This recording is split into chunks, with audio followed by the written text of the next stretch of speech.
take them back, they take one of these proms and they replace it with the closest thing they can get. Well, the closest thing they can get, and the software associated with that doesn't work. It creates problems. We end up shipping these boards back and forth and back and forth and back and forth, and they end up changing those chips and changing the firmware on them, all kinds of stuff, just to keep them operational. Where do you send them, Dan? We've sent them all over the place. The last board we sent up to a repair center in Canada, actually. And when it came back, it had the same problem it did when we sent it out. Have any of them ever been broken in shipping? They look awful fragile. Well, I don't know that they really break or chip. Whether it's static or whether they just wear out or whether something shorts out internally. I mean, I can't tell you from the engineering perspective what goes bad on them. I just know they stop working in our consoles, and that disables a console. We do not have a console then to operate from. It's not unusual for us to have 1 or 2 consoles out of service right now because we don't have the parts or can't keep up with the parts to fix them, to replace them. How long does it take to send it out and get it back? It depends on where you send it. The one that went to Canada, it took months to get back. Months? Months. Not It was days, months. months. Not days, months. And then while you've got that part out, that console's essentially out of service. Do you reduce the staff when you send 2 of them out? No, we don't. Well, you have 7, We have 7. is that right? We have 7, yes.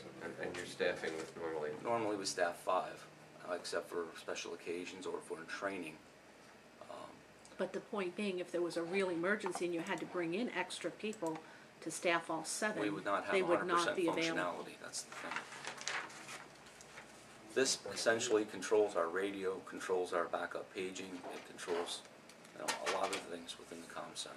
And how old do you think those are? 15 years? Well, I was just talking to John out here. He started, what, 98? 98, they were here when I started. They were here when he started. Well, the bottom line is they're not making them. They're not supporting them anymore. We didn't- The we paper didn't right get there in any front new of you. No, there is no console. The paper in front of you got spells one out they were stuff that you make. discontinued in 2007. So something has to be done. I mean, Dan, it says here that they're gonna support them until 2014, the T5s, the T5s, is that not ours? that's not ours. How long will they support the T150? The TDM 150, its support was discontinued in 2007. So we've been finding support where we can get it. Right. Support meaning We have just repair of the boards, or what other, we what have a couple defines people who support? used to work for Orbicom. Okay, for instance, there's a gentleman that works with K&C Electronics up in Harrisburg. He's an old Orbicom guy. So when we need support, we tap those resources. Okay, we call him down to help us with the programming and the repairs.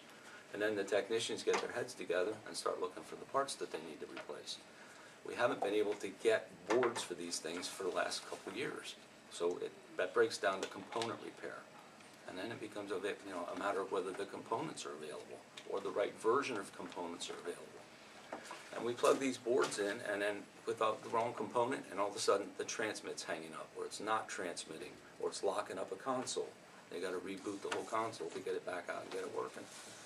It's becoming more and more problematic, and I don't see a way out of. Is it a major number or is it a small number? Or? Is it a major number? What would you? Repairs.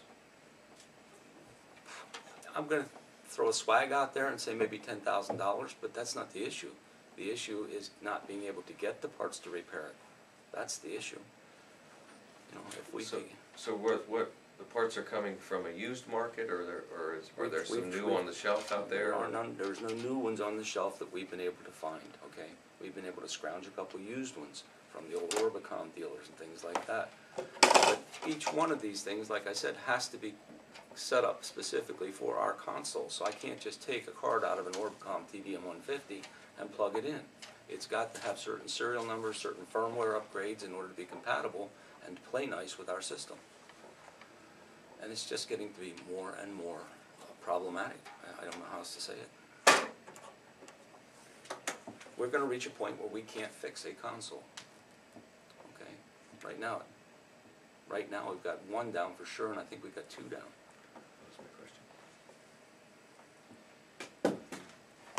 What I maybe would suggest is using the money we have backup fund that was already borrowed, the new ones and then use the old ones for the backup center.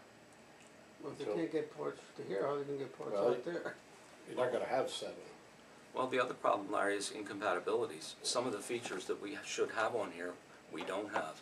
But For to use the instance, 3 main towers, you're probably not gonna use EDAX on the backup, certainly we will, you think? yeah, certainly we will. But, and I give you just one example, the emergency button function on these things. Off and on, when somebody activates an emergency button on the radio, it locks up the whole console system, okay? It has to be completely rebooted. And that problem's not gonna go away whether these consoles are here or somewhere else. I think, well, that's what I would do to start. I would use what we have in the backup, use the extra ones for spares that we don't put up in, like we put 4 or 5, whatever, in there, keep them, and then there again, you'd have a longer time to try to get maintenance if you had maintenance on them.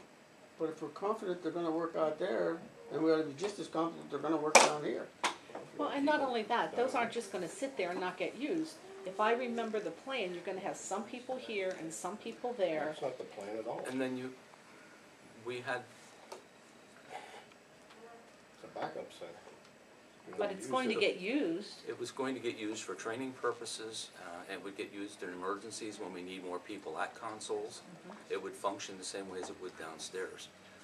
The other problem, that putting those old consoles out there is it becomes a training issue, okay? Because now you have a piece of equipment that operates like this and another piece of equipment that operates like that.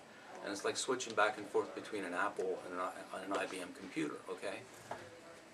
Could they learn it? Yes, but their skills aren't going to be honed, and there's a relearning curve every time you put somebody on an old piece of equipment. And not only that, then in an emergency, when you really need to use the systems over in the backup system, you're depending on things that you've learned on the new system, and you have to go back to the old way of doing it. You're That's like exactly me right. going back to an old computer. I've got to relearn my old computer.